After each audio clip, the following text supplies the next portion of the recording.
weather and make your plans, especially if you live in low-lying areas. We are working with the county emergency and management officials on storm preparations to ensure we are great partners. Now on the topic that we are here for today. First off, we thank the court, number one, for expediting the decision, period, right? Thankful to them for expediting this decision. We are grateful that Hillsborough County residents will now have that opportunity to vote on the millage referendum on November 5th, 2024. Every child, everyone, deserves the best classroom experience possible, and that's exactly what this millage is about. Let me be clear. This is about every child deserving the best classroom experience, and that's what this is about. Going into next year, we have about 500 classroom teacher vacancies going into this year, which means approximately 8,000 students will not be served in the manner our parents and community expect. Right now, we have approximately 118 bus driver vacancies, which means we'll have students that are late for school. If approved, the referendum would add $1 million to property taxes in Hillsborough County. These funds would support all students by providing competitive pay to retain and recruit their teachers, support staff, principals, and assistant principals. We must be on a level playing field with surrounding counties. Nearly all of them already have this voter-approved millage. The additional funds will allow us to compete on behalf of our children. We are so grateful that voters in Hillsborough County will now be allowed to make that decision. Back again, I just want to reiterate, we have to be on a level playing field with surrounding counties, and these additional funds would allow us to compete on behalf of these students of Hillsborough County. I'd like to take a moment. I'd like to introduce Rob Crete, the president of our Hillsborough Classroom Teachers Association, to come up. Mr. Crete. Hey, good morning, everyone. We are very happy that the voters of Hillsborough County will get to decide the fate of this very important referendum. The campaign will educate the impact to individual households, the positive economic impact to our communities, and of course, how it's going to help our students and children. Bottom line, kids need dependable bus rides to school, they need support professionals meeting their needs, and they need high-quality teachers in every single classroom. Most everyone remembers their favorite teacher. Our Hillsborough students deserve their favorite teacher too. This is about our communities and kids. Thank you. I'd like at this time to invite up Harry Cohen, Hillsborough County Commissioner, District 1. Come on up. Okay.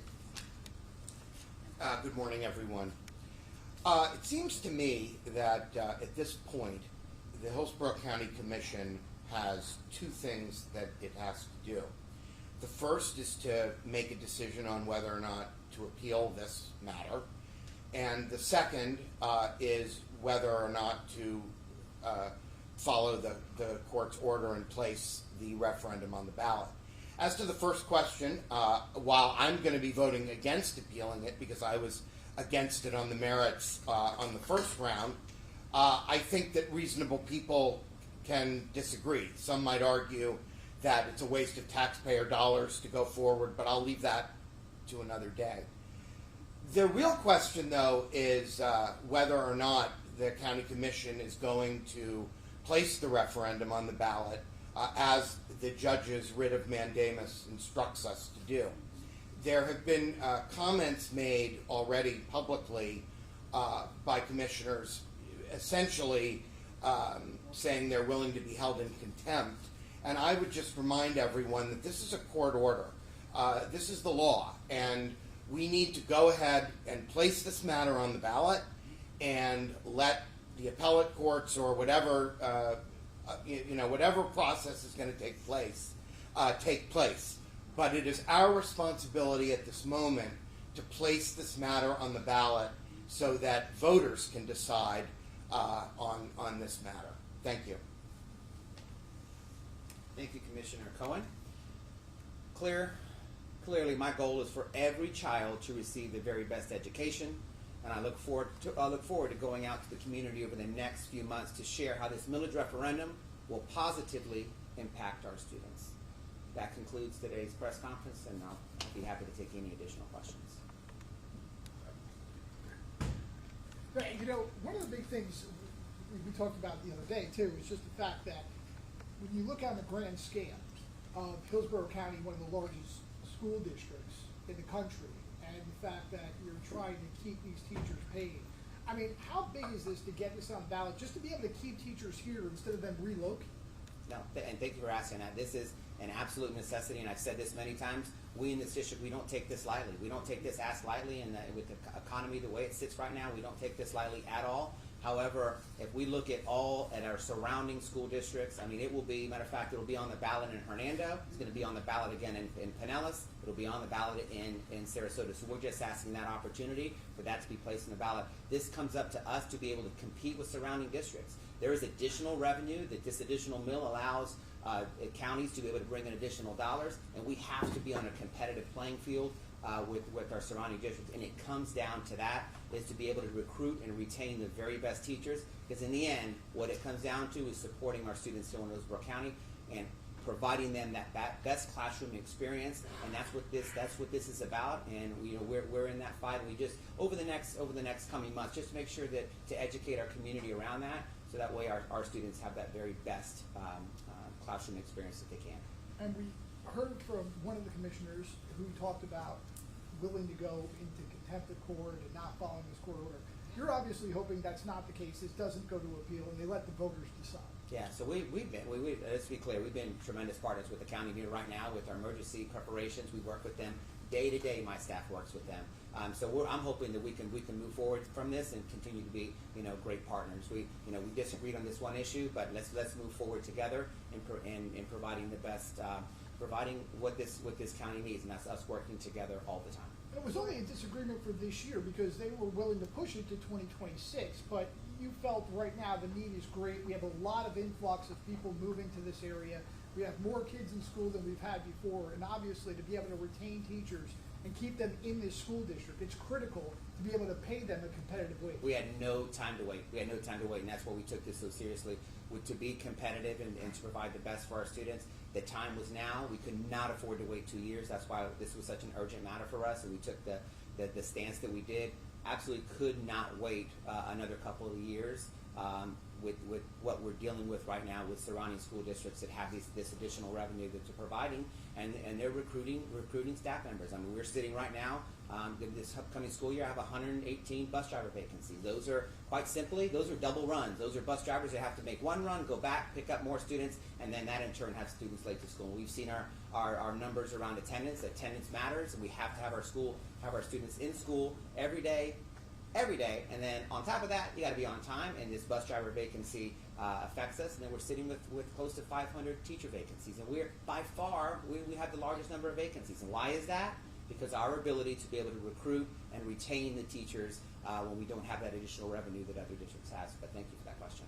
For the superintendent and commissioner, well, this is we're trying to get this money. Is this also a mandate is this a fight for local control? You have a governor that has made it very clear where he stands, mentioning that there could be new school board members, mentioning whatever. It may not even be up to the commissioners individually.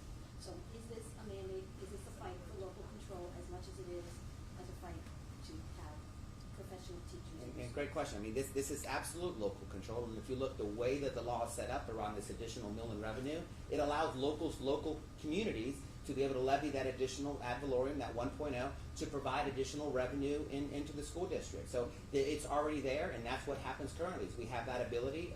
27 school districts right now have it, all of our surrounding, that have the ability to provide additional revenue to provide that best classroom experience for students, and they've done it. And this is our ability. We just want the opportunity for our voters to make that decision. I don't know if you want to add anything else. I would just say that this is a fundamental question for the voters. This is about trusting the people to make the decisions, and that's what all of us say we want. Let's act like we want it. Yes. Any additional questions? Just a recap. Yep. Your teachers here, what do they make compared to other counties? And do other counties already have a mill, including to the ones that are asking for it? So good. So thank you for asking that. So we'll look to our turn to the west in Pinellas. Pinellas has had an additional millage referendum since 2004. They're at a half a mill right now, and they'll be on the ballot to raise it to a full. Hernando has had it. Pasco just added in 22. Sarasota and Manatee have had it. So remember, this renews every 4 years. So we have renewals coming up, meaning they've already had it in Hernando, Pinellas, and Sarasota. and for us as well. When you look at all the large school districts in the state of Florida, top 6 large school districts, we're number 3. Top 6, we're the only school district that does not have this additional revenue. And this, you know, this is a fight for the students in Hillsborough County. And again, I'll say it a million times. It's about the classroom experience and providing them the very best that we can. So it comes back down to just that level playing field, and that's our fight. And again, it's for us, it's to educate and allow our voters to make that decision. If the community doesn't feel that we, you know, have earned their trust and deserve that, then they'll make that decision, and I can live with that. And just with the CIT, when it started, you were getting, back 30 years ago, it was, just for background, you know, we had, the county wanted to get the stadium, we wanted to get Yeah. infrastructure, both of them failed, they came together the next year, or the next opportunity, got the CIT for 30 years. You were getting 25% for infrastructure needs. There was a move to give you nothing, Nothing. and then you fought for 5%. Correct. So even when you're fighting this battle for money for salaries, you're now getting a 20% less in CIT. Right. How No, you that's stated your it all. next battle to So fight. yeah, and it's the 2 different things. So our CIT is on our capital side. And you were correct. 30 years ago, in 1996, when that passed, we were receiving 25% because we were a growing school district. Guess what? We're growing the same right now. Our South County is blowing up. There was a tremendous need there. The commission made a decision to cut us down to 5%. And I'm grateful for 5%, but it doesn't meet our need. So we'll have to address that moving forward. But that, again, I want to make clear that is separate from what we're talking about today with the operating costs. But yeah, we started at 25 with CIT. We're down to 5. I'm grateful for the 5. But what this is about today is our operating side and being able to compete and level this playing field with surrounding school districts and provide that best experience for our students. Thank you. Thank you, guys. Thank you. Perfect.